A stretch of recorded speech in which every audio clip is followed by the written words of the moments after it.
Bismillahirrahmanirrahim. Assalamualaikum warahmatullahi wabarakatuh.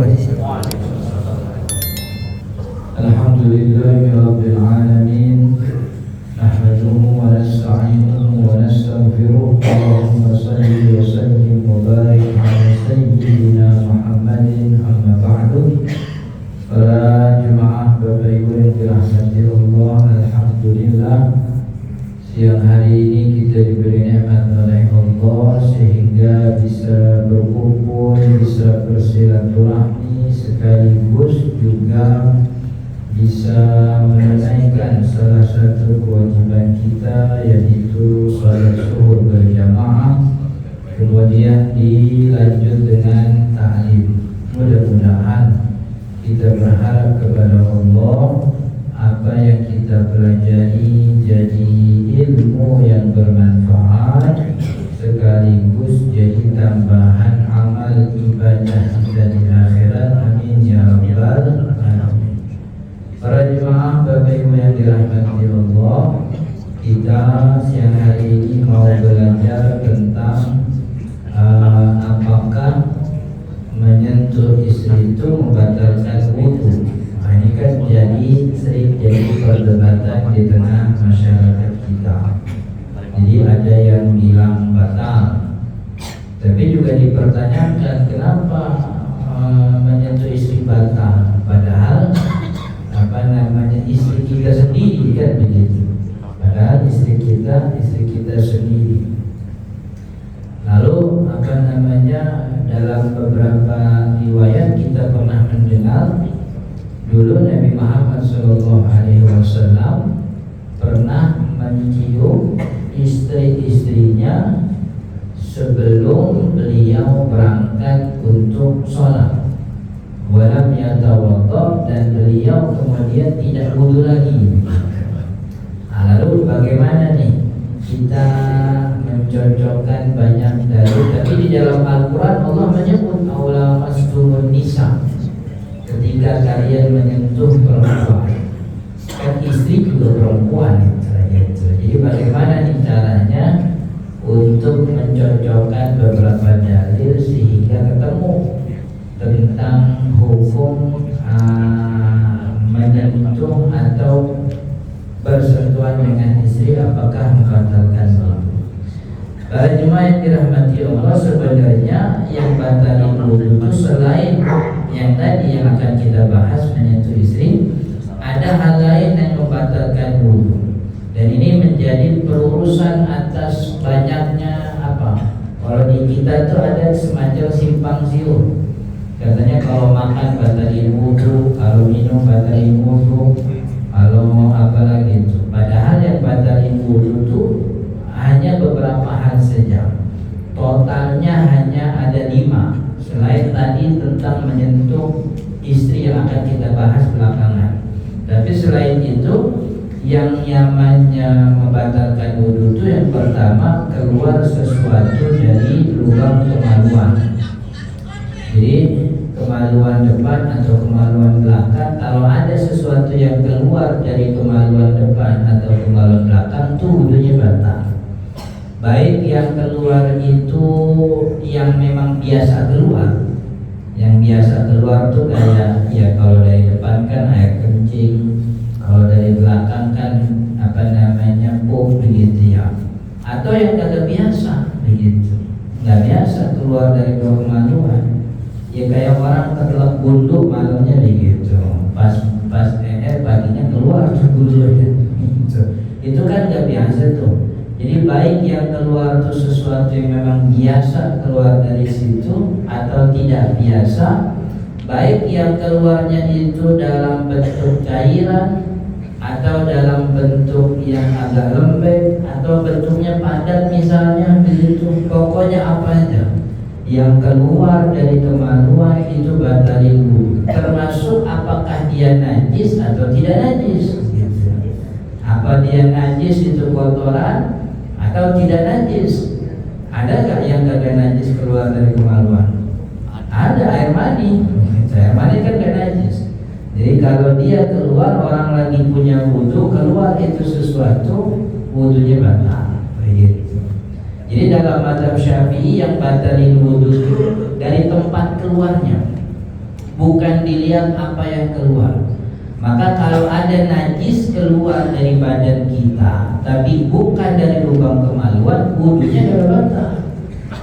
Misalnya ada orang mimisan, itu kan darah itu ya.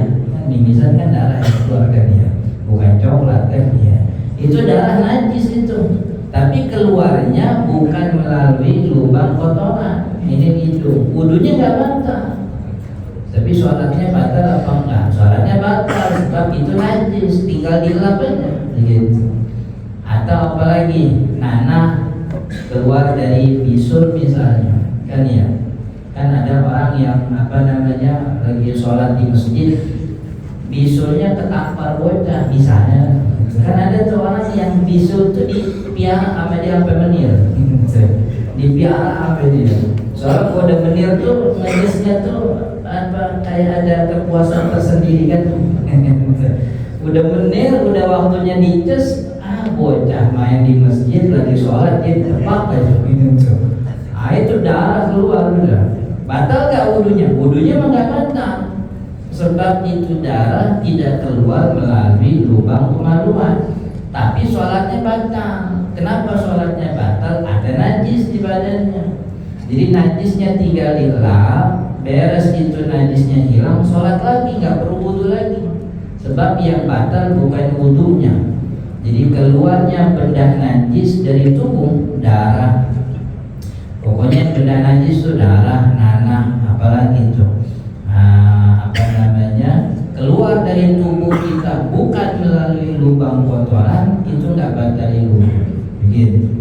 Kalau yang najis aja kagak batalin wudu, apalagi yang bukan najis. Gitu.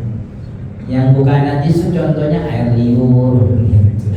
Kalau kata orang kampung saya itu acah, ilah apa? Itu keluar dari tubuh kita nggak batal wudu kita. Begitu. Apalagi belek, ingus, itu nggak batalin wudu. Jadi orang kalau lagi, apalagi zaman sekarang nih lagi hujan lagi sering kan ya, kan ingus kadang-kadang merah sendiri kan. Orang kena bilang macam-macam, wudunya nggak batal. Jadi yang batal itu keluar sesuatu dari lubang kemaluan, apapun yang keluar. Baik itu yang keluar cairan atau bentuknya gas misalnya. Kalau gas itu keluarnya dari belakang biasanya, itu batal. Biar banyak apa sedikit sama. Jadi kalau ada bedanya. Biar yang keluar kata orang kampung yang keluar cuma semen doang, semen yang itu, tetap wudunya batal. Gitu, kentut lagi sholat kentut gitu, kentutnya dikit, nggak main tawar-tawaran, dikit batal wudunya. Itu dikit doang Ustaz, dikit juga kentut keluar batal wudunya. Jadi segala sesuatu yang keluar dari lubang kemaluan, baik depan belakang itu batal. Nah ini berbeda dengan mazhab yang lain. Contohnya saya sebut ada mazhab Imam Ahmad bin Hanbal. Mazhab Imam Ahmad bin Hanbal itu kalau ada najis keluar dari badan, wudunya batal. Kayak orang mimisan itu kan darah tuh najis keluar dari hidung tuh batal wudunya, begitu.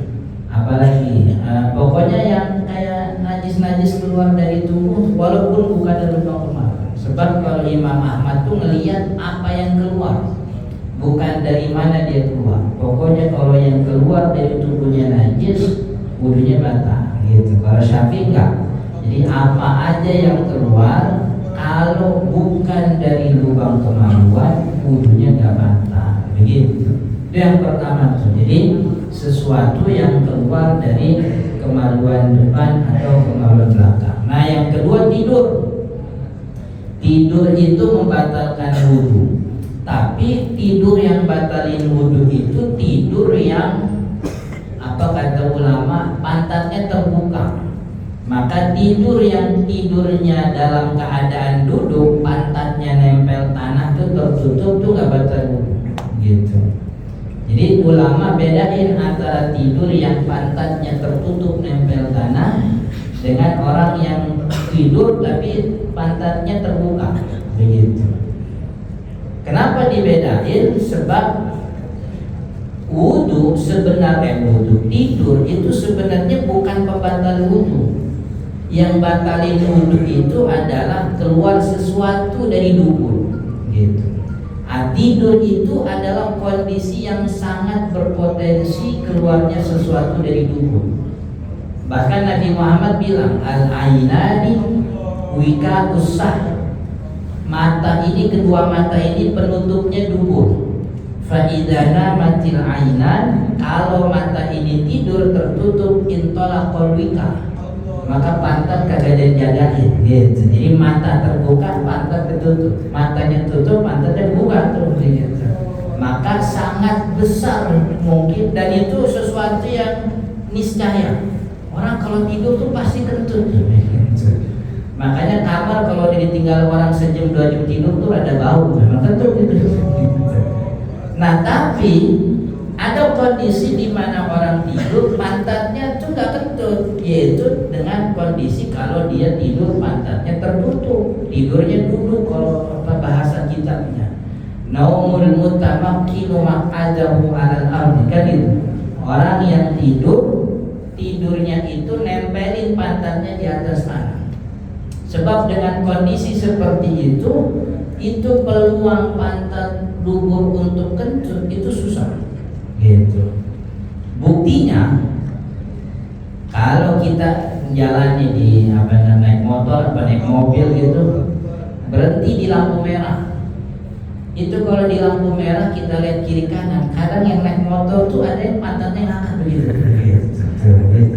Ini ya, itu kira-kira orang-orang naik motor pantatnya ngangkat mau ngapain itu? Mau kentut itu. Emang susah itu kentut lagi duduk begitu susah, makanya kudu dibuka dulu. Nah, itu dibuka. Itu bukti bahwa yang namanya pantat kalau rapat itu nempel nggak kebuka. Maka orang yang tidurnya duduk begitu mutamakkil 'alal ardi, kata ulama nggak batal, begitu. Jadi tidur tuh mutamakkil nggak batal, sebab pantatnya dan itu nggak jadi standarnya tuh yang penting nempel tanah. Apa dia nyender, apa kagak nyender, pokoknya kalau pantatnya tertutup nempel tanah, wudunya nggak batal, begitu. Ini madhab Syafi'i begitu. Tapi madhab, ada ulama madhab Imam Abi Hanifah. Imam Abi Hanifah bilang kalau tidur kagak batalin wudu, begitu. Dan itu yang memang terjadi. Makanya kalau kita umroh apa haji itu sering kan kita lihat orang yang Hanafi itu kan banyak kan orang pecahan Soviet itu, yang tan itu tuh. Uzbekistan, Pakistan, Afghanistan tuh. Itu mereka tuh, orang India juga Ahnaf tuh, muslimnya muslim Hanafi kebanyakan. Itu di masjid tidur telentang benar itu dia, kan ya? Ini tahu komat bangun aja sholat aja gitu. Iya, kebanyakan begitu dia. Orang kita lo kagak boleh diwanti-wanti maksudnya, jangan tidur terbatal, begitu. Kan ya, sebab kan kalau mau datang ke Nabawi, ke Masjidil Haram biar dapat di dalam begitu, sebelum sholat kan minimal kira-kira 1 jam lah berangkat kan ya. Pas kita datang situ orang Pakistan, orang Bangladesh pada perubahan gitu begitu, celentang gitu, malah celentang perutnya kayak banget, kayak tumpeng gitu.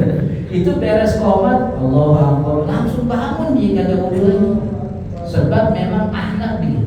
Kebanyakan ulama Hanafi mengatakan tidur itu tidak membatalkan wudu. Nah, kalau kita mazhab Syafi'i kebanyakan tidur batal. Yang kagak batal itu kalau tidurnya duduk. Dan itu didukung oleh riwayat. Dulu Sayyidina Anas pernah cerita bahwa dulu Nabi Muhammad SAW itu pernah mengakhirkan sholat Isya. Jadi karena memang kadang-kadang Nabi Muhammad Isya itu kadang diduluin, kadang dilamain. Tergantung melihat di masjid aja. Kalau di masjid orang udah rame, komat. Kalau belum rame, dintar-tarin gitu. Nah, satu waktu Nabi Muhammad jeda maghrib ke Isyanya lama. Akhirnya sahabat-sahabat Nabi yang udah beres sholat maghrib tuh yang i'tikaf di masjid tuh saking lama nunggunya tidur, tapi tidur sambil duduk. Bahkan kata Sayyidina Anas, hatta takhfiqa ru'usuhum, beberapa di antara mereka tuh ada yang palanya sampai ngangguk begitu. Kemudian ketika Nabi Muhammad datang qomat, dan Nabi Muhammad ngeliat tuh sahabat-sahabat pada tidur.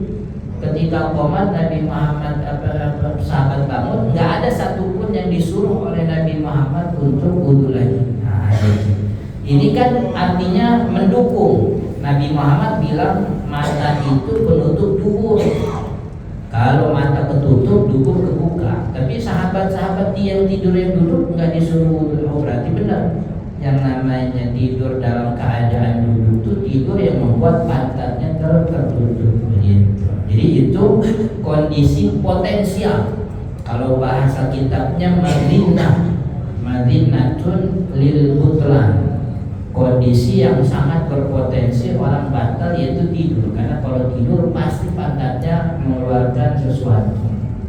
Maka kalau tidurnya kayak di kayak Jumatan begitu ya.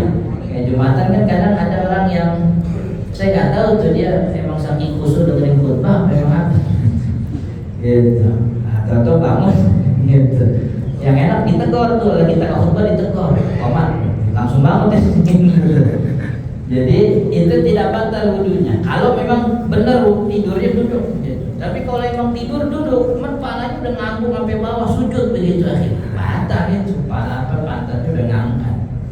Kemudian yang ketiga hilang akal. Hilang akal itu seperti orang mabuk, atau hilang akal karena sakit, atau hilang akal karena memang dia orang gila begitu. Itu batal batal wudunya. Kenapa yang hilang akal membatalkan wudu? Karena ada orang yang hilang akal itu temporer. Jadi telat minum obat misalnya tiba-tiba jadi buyar pikirannya, jadi hilang akalnya, itu juga batalin wudu. Sebab kata ulama, tidur aja berpotensi untuk buang air atau kentut. Maka jauh lebih dalam kalau orang itu hilang akal, kondisinya makin tidak terjaga.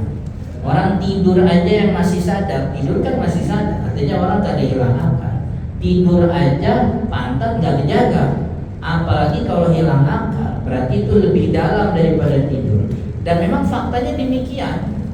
Orang yang hilang akal tuh hampir kebanyakan ya pada kencing di celana kan ya, hampir kebanyakan demikian gitu. Jadi kalau hilang akal udah pasti ada sesuatu yang keluar.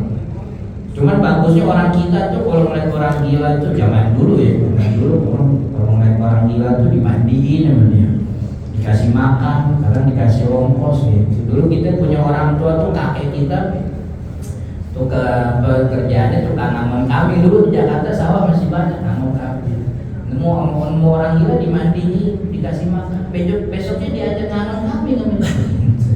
Kalau udah lamaan dikit udah sadar dikasih duit pulang ya gitu.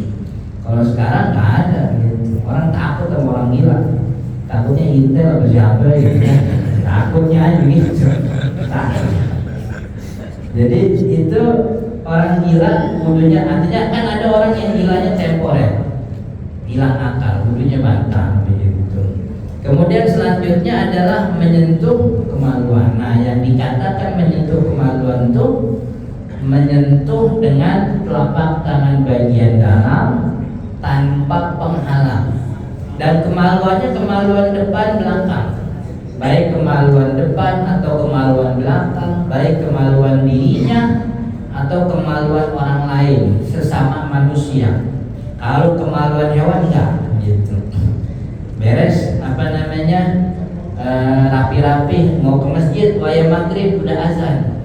Pas wayang maghrib ayam di kandang teriak, oh berarti betelor nih.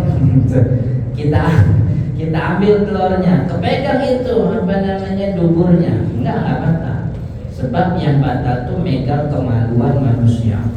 Tapi kalau udah wayanya azan, siap-siap ke masjid, anak di dalam teriak, "Pak, cebokin." Gitu, udah cebok dia.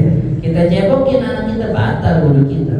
Sebab itu pasti megang kemaluan. Jadi yang membatalkan tuh megang kemaluan baik depan atau belakang, kemaluan dirinya atau orang lain, yang penting masih sama-sama orang begitu, dengan bagian dalam telapak tangan. Kalau pakai bagian luar nggak batal, atau pakai bagian dalam tapi ada penghalangnya, ada kain, ada celana, nggak batal. Jadi langsung tanpa penghalang bagian dalam. Kalau bagian luar enggak. Atau kalau lagi iseng megang pakai jempol kaki nggak batal. Yang batal pakai telapak tangan bagian dalam. Nah, untuk bedain mana telapak tangan bagian dalam bagian luar gini. Jadi tangannya dilebarin tuh, rapetin. Tuh gitu. Ini mana yang kelihatan nih bagian luar, yang kagak kelihatan bagian dalam. Jadi rapetin. Jadi yang kelihatan nih namanya bagian luar, yang kagak kelihatan bagian dalam. Jadi pinggir-pinggir jari itu bagian luar. Pokoknya gini. Jadi biar tahu mana bagian dalam bagian luar. Gitu. Jadi pinggir-pinggir jari itu bagian luar. Kalau kita kepegang pinggir-pinggir jari nggak batal wudu kita begitu. Jadi itu bagian dalam sama bagian luar telapak tangan. Jadi apa katanya? Kata Nabi Muhammad SAW, man afdol dzakarahu falyatawaddo. Siapa yang afdol itu bukan cuma menyentuh tapi memegang. Yang dikatakan afdol itu mestilah dengan telapak tangan bagian dalam. Dan ini berbeda lagi dengan Imam Abu Hanifah. Imam Abu Hanifah itu justru bilangnya tidak ada bedanya antara kemaluan kita dengan badan tubuh kita yang lain. Kalau megang pipi nggak batal, kenapa megang kemaluan batal? Kan begitu kata Imam Abi Hanifah. Sebab memang Imam Abi Hanifah ini banyak beliau itu kan di Baghdad ya, tinggalnya di Baghdad, madrasahnya di Baghdad. Nabi Muhammad SAW di Madinah, wafat di Madinah. Dan beliau itu hidup di zaman fitnah waktu itu. Zaman fitnah itu maksudnya waktu gonjang-ganjing politik antara Umayyah dengan Syiahnya Ali dan juga Abbasiyah. Salah satu propaganda yang dilancarkan itu, yang memang disebutkan oleh sejarah itu kebanyakan dari orang-orang Rafidhah, itu memasukkan hadis. Gitu. Jadi hadisnya itu dibalusin. Nah, Imam Abi Hanifah ini punya kriteria yang ketat soal kelima. Sebab jaraknya jauh Madinah ke Baghdad. Ini proses perpindahan omongan orang, gitu. Dan masanya kan jauh. Sangat mungkin ada distorsi dan pemalsuan. Makanya Imam Abi Hanifah itu tidak menerima riwayat hadis kecuali dari guru-gurunya yang sudah dia ketahui. Jadi kalau ada orang tiba-tiba di tengah jalan, di tengah pasar, dia bilang, saya datang dari Madinah, saya dapat hadis dari fulan bin fulan, dari itu kagak diterima sama Imam Abi Hanifah. Sebab zamannya itu zaman fitnah waktu itu. Gitu. Imam Syafi'i kan lahir belakangan. Imam Syafi'i lahir belakangan, dibikin metode bagaimana penerimaan hadis. Akhirnya hadis-hadis yang dulu tertolak di zamannya Imam Abi Hanifah ternyata ini hadisnya nyambung. Gitu. Jadi ini upaya Imam Abu Hanifah untuk menjaga syariat, jadi nggak gampang. Makanya hadis yang dipakai oleh Imam Syafi'i itu banyak yang tidak terpakai, termasuk tidur dan juga ini soal menyentuh menyentuh kemaluan. Tapi apapun itu memang perbedaan itu ada. Pada satu kondisi kita tidak mungkin mengamalkan pandangan ini, maka kita beruntung adanya pandangan berbeda dari ulama yang otoritatif yang bisa kita pakai. Contohnya itu tadi menyentuh perempuan nanti kita bahas. Jadi pada intinya menyentuh kemaluan itu membatalkan wudu dalam pandangan mazhab Imam Syafi'i, itu batalnya dengan kemaluan megang telapak tangan bagian dalam. Begitu. Nah, kita sampai nih pada menyentuh lawan jenis. Jadi sebenarnya bukan istri tapi lawan jenis secara umum.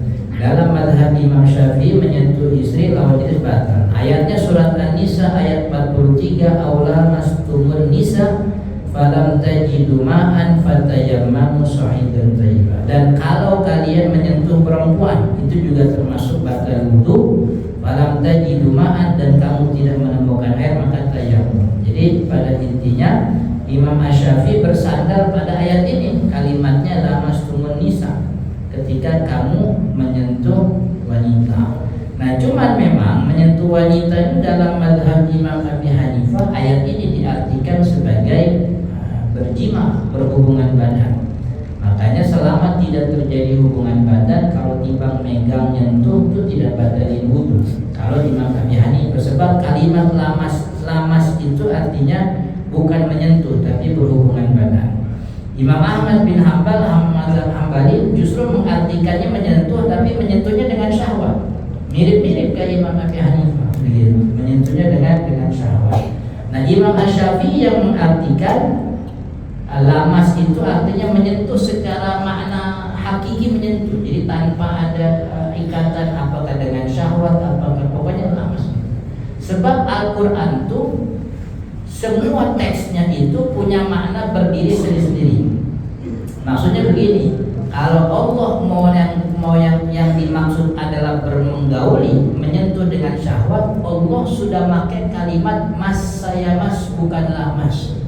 Di dalam Al-Quran ketika Allah menceritakan Sayyidah Maryam itu yang tiba-tiba hamil kan, Sayyidah Maryam bingung ya, gimana ayatnya, kaifa yakunu li walad, diingat sama Allah, kaifa yakunu li walad wa lam yamsasni basyar, bagaimana ya Allah saya bisa punya anak wa lam yamsasni basyar, saya belum pernah disentuh oleh laki-laki manapun, bahkan belum disentuh oleh seluruh manusia atau seluruh laki-laki yang ada di muka. Walam yamsasni basyar.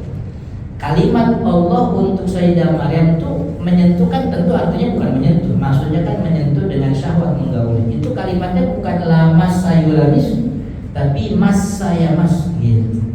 Jadi Al-Quran itu maksud Imam Syafi'i, Al-Quran punya kata sendiri untuk makna sendiri. Jadi nggak mungkin satu kata maknanya banyak. Ya maknanya banyak secara bahasa, tapi kalau kita timbang pakai ayat-ayat yang lain, Al-Quran punya makna sendiri-sendiri. Makanya di dalam Al-Quran tuh manusia itu katanya banyak. Nabi Allah nyebutnya Bashar, Allah nyebutnya Anas, Allah nyebutnya Insan, Allah nyebutnya Ibnu Adam gitu. Padahal kalau kita bukan tafsir, masing-masing ayat, masing-masing kata itu walaupun secara Indonesia kita artinya manusia, tapi punya maksud yang beda-beda. Di dalam di dalam masalah ini juga sama. Lamas itu nggak bisa kita arti kemana-mana, sebab lamas secara bahasa ya memang menyentuh gitu. Makanya menyentuh itu membatalkan wudu. Tapi lamas di mazhab yang lain diartikan dengan makna menyentuh dengan syahwat atau menyentuh dengan menyentuh dengan syahwat, artinya menggauli.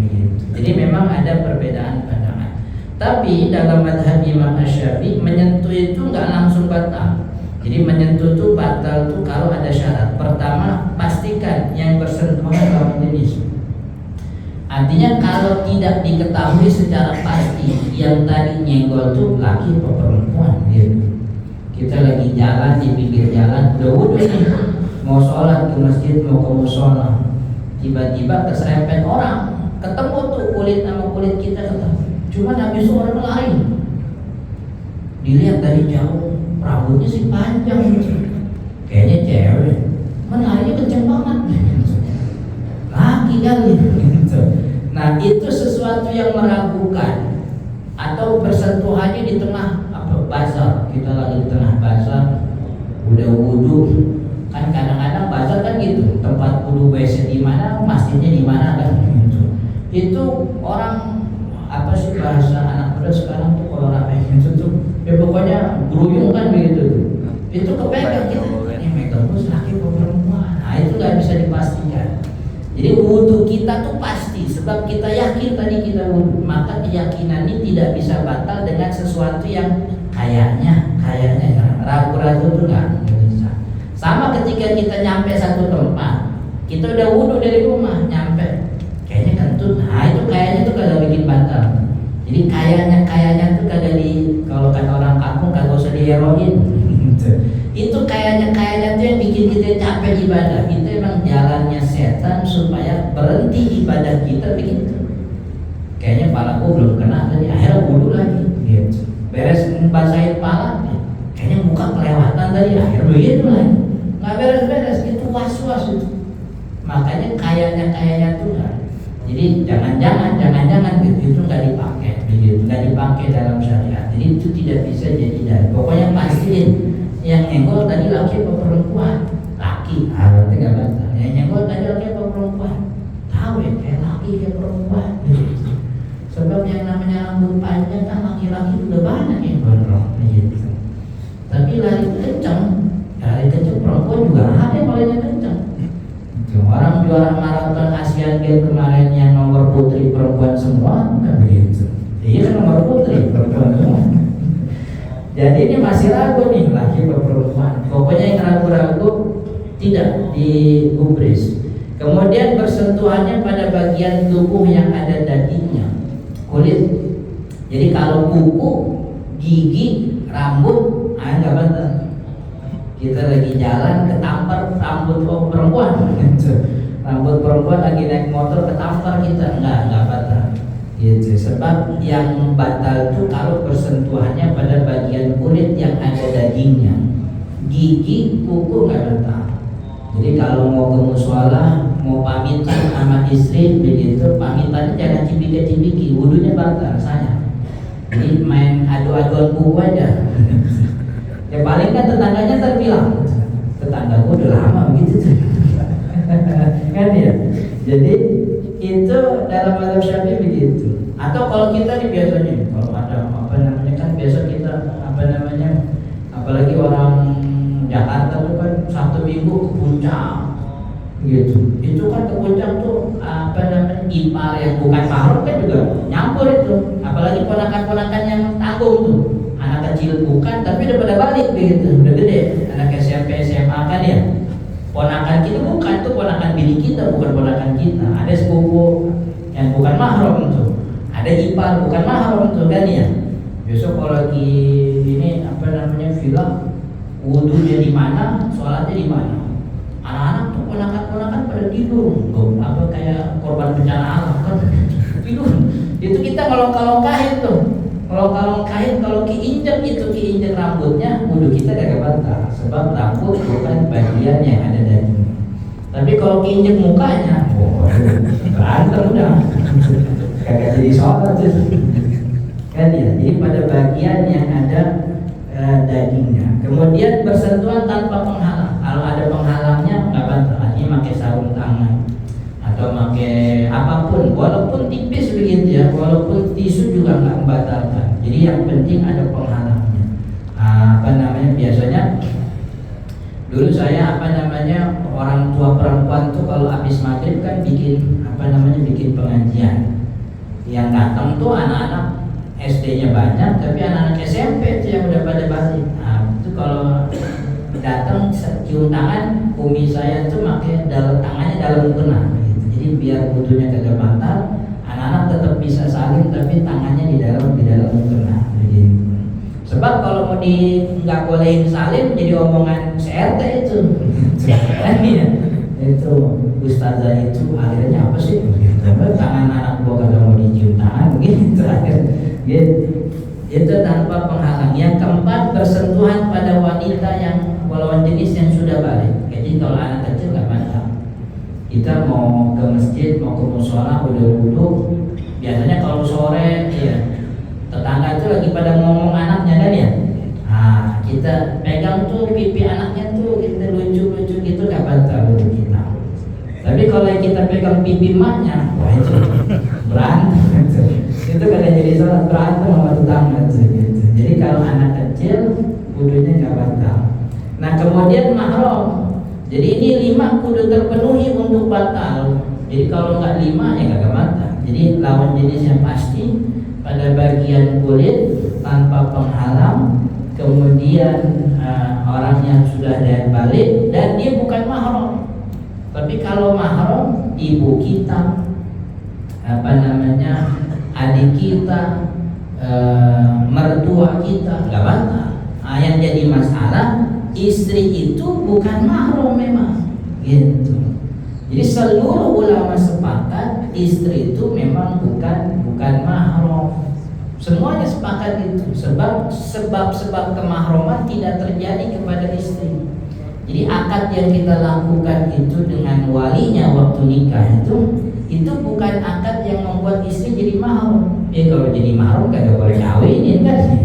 Itu akad tuh membolehkan kita berhubungan. Makanya di definisi akad nikah itu akdun yatadamman ibahata wad'in kan ya? Akad yang di dalam akadnya itu mengandung kebolehan berhubungan badan. Bila inkahin dengan lafaz nikah tukang atau tazwijin atau dengan lafaz tazwij zawajtuka ankahtuka wa zawaj. Jadi itu akad yang membuat kita boleh, bahasanya akad yang membuat kita boleh ngapa-ngapain bini begitu. Tapi jadi mahram apa enggak jadi mahram. Sebab yang jadi mahram ini dikit lagi. Yang jadi mahram itu sebabnya ada 3. Pertama nasab. Nah kalau nasab nih yang seketurunan, ibu kita, anak perempuan, kemudian saudari kandung, bibi dari ayah. Bibi dari ayah itu adik atau kakaknya ayah kandung kita. Gitu. Ini yang keliru nih kadang-kadang emang ada ketimuran kita tinggi ya. Pokoknya siapa aja yang seumuran nama emak bapak kita panggilnya bibi. Kan ya? Kita panggil encing semuanya dulu. Iya. Dulu juga saya begitu. Ibu opo umi saya kan dulu ketua band. Tahu band tabok gitu. Kosidang gitu. Itu pengajian hampir tiap hari Senin sampai Kamis. Itu tiap hari ngumpul di rumah. Gitu. Kadang kalau tempat ngajinya jauh saya suruh nganterin tuh. Cuma anterin encing encing semua saya panggil encing semua. Padahal yang mahram bukan semuanya itu. Yang mahram benar malah kagak ada itu. Cuma karena seumuran begitu, hampir semua kita begitu. Seumuran sama orang tua kita panggil paman, kita panggil tante. Nah, yang mahram itu yang saudara kandung dari orang tua kita aja. Gitu. Bahkan sepupu orang tua kita tetap panggilnya paman, bibi, tapi bukan mahram. Kemudian ponakan dari saudara atau keponakan dari saudari. Jadi keponakan kita nih keponakan benar, kita punya abang, kita punya empok, dia punya anak. Nah itu ponakan. Tapi kalau keponakan istri bukan mahram. Yang statusnya paman, yang statusnya bibi itu ya istri kita. Kita mau bukan mahramnya. Gitu. Kemudian yang jadi mahram apalagi? Susuan. Kalau susuan ini ibu yang menyusui, kemudian juga saudari sesusuan. Gitu. Termasuk juga suami dari ibu yang menyusui itu jadi mahram bagi anak susuannya. Halimah nyusuin namanya Andre nyusu sama Halimah. Halimah kan punya anak nih. Halimah punya anak namanya Maisaro dengan Andre mahram sesusuan. Di samping Andre, Halimah nyusuin lagi anak lain namanya misalnya Angel misalnya. Nah Angel sama Andre jadi mahram. Lalu Halimah ini punya suami. Halimah suaminya siapa namanya? Abdullah ke Angel jadi mahram. Gitu. Sebab Angel nyusu kepada istrinya Abdullah. Sedangkan istri itu susunya itu dari suami. Maksudnya apa? Orang kalau ini teorinya, kalau orang belum suami istri, kalau orang belum nikah itu kagak bisa nyusuin, nggak punya susu begitu. Dan kita juga belum pernah dapat ada perawan nyusu itu gak ada gitu. Makanya di dalam kitab fikih susu perempuan itu namanya labanul fahli. Laban itu susu, al-fahal itu pejantan. Jadi susunya si jantannya. Jadi suami dari ibu menyusui itu jadi mahram ke anak susuannya gitu, ke Angel gitu. Kemudian selanjutnya yang nikah itu ibunya istri mertua, anaknya istri itu maksudnya bawaan istri. Kita nikahin jandanya ini punya anak. Lalu setelah akad nikah kita berhubungan dengan istri kita, anaknya itu jadi mahram, begitu. Jadi anak tiri. Kemudian istrinya ayah itu bukan ibu kita tuh, beda tuh. Kalau ibu mah nggak usah pakai istri namanya ibu. Ini ayah kita nikah lagi sama perempuan lain, itu istrinya ayah juga mahram. Kemudian istrinya anak kandung, menantu. Nah, ini 4 4 orang yang jadi mahrum karena sebab nikah. Istri kita sendiri nggak jadi mahrum. Jadi masalahnya kan itu. Kenapa Ustaz megang mertua nggak batal tapi megang istri batal? Masalahnya bukan mertua apa istri, masalahnya mahrum atau bukan mahrum. Istri bukan mahrum, maka jadi batal wudunya.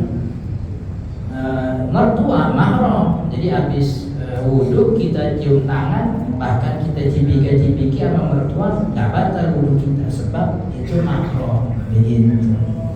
Jadi ini mahrum karena nikah, maka istri itu bukan. Jadi istri itu batal.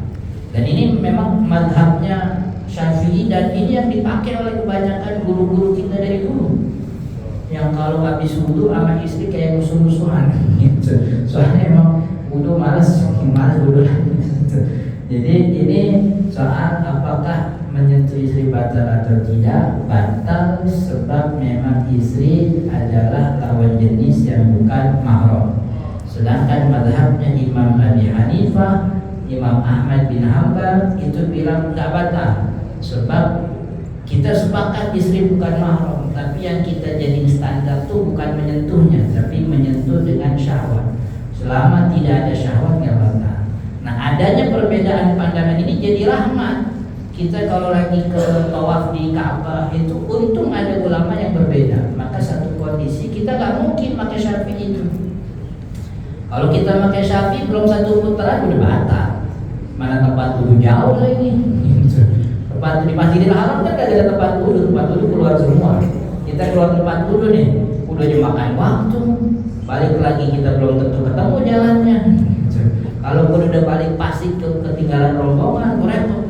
Begitu. Makanya apalagi sekarang tuh yang namanya crowded laki perempuan tuh bukan cuma tuh, hatta di Masjid Nabawi, hatta sampai di Masjid Nabawi. Atau kalau sekarang hari-hari ke Nabawi itu biasanya apa yang crowded itu pas ngantri ke Raudhah sama ngantri ke makam itu. Kalau perempuan kita sih taat, nurut, tahu aturan. Kapan perempuan jadul? Ini orang-orang yang tahu dari mana tahu itu. Perempuan tuh kayak orang Bangladesh, Pakistan, kagak tahu jam itunya. Jam laki dia ikut ngumpul di sini. Itu crowded banget itu. Makanya sulit untuk menghindari. Artinya dalam satu kondisi perbedaan pandangan itu jadi rahmat. Begitu. Sederhananya orang datang nih, Ustaz, abang saya baru insaf no. Terus kenapa? Bingung saya mau sholat tapi dia kagak bisa Fatihah. Kalau kita cuma tahunya Fatihah rukun sholat, toh begitu satu pandangan, orang jadi nggak usah sholat lah, baca Fatihah dulu aja apaan ini. Jadi jiper lagi dia, udah mau taubat suruh kagak sholat gitu. Itu untung ada Imam Abi Hanifah. Imam Abi Hanifah bilang rukun sholat tuh bukan sholat Al-Fatihah. Rukun sholat tuh ayat Al-Quran apa aja. Dia mau baca bismillah diulang-ulang sah. Pokoknya dia bisanya apa ayat Al-Quran. Alhamdulillah doang, alhamdulillah jadi baca apa. Jadi yang penting dalam mazhab Imam Abi Hanifah rukun sholat tuh bukan Al-Fatihah, tapi ayat Al-Quran apa aja. Bismillah ayat Al-Quran, alhamdulillah rabbil alamin ayat Quran, Ar-Rahmanir Rahim ayat Quran, sampai Yasin juga ayat Quran. Masa ya Yasin gak bisa aja gitu. Itu kan jadi rahmat. Sholat aja gak apa-apa. Yang penting nanti baca ayat yang dia bisanya baca ayat apa, ayatnya Ar-Rahman diulang-ulang gitu. Itu kan jadi rahmat. Jadi perbedaan itu kalau dilihatnya sebagai rahmat beneran jadi rahmat. Tapi kalau perbedaan dilihatnya jadi musibah gitu. Jadi gitu. Pokoknya kagak boleh ada yang beda gitu. Makanya kan ada beberapa saudara-saudara kita yang belum memahami tentang perbedaan pandangan, jadi agak alergi tuh. Nggak usah lah belajar fikih, banyak bedanya. Langsung aja Al-Quran dan hadis Nabi. Ya emang juga langsung Al-Quran dan hadis Nabi gitu.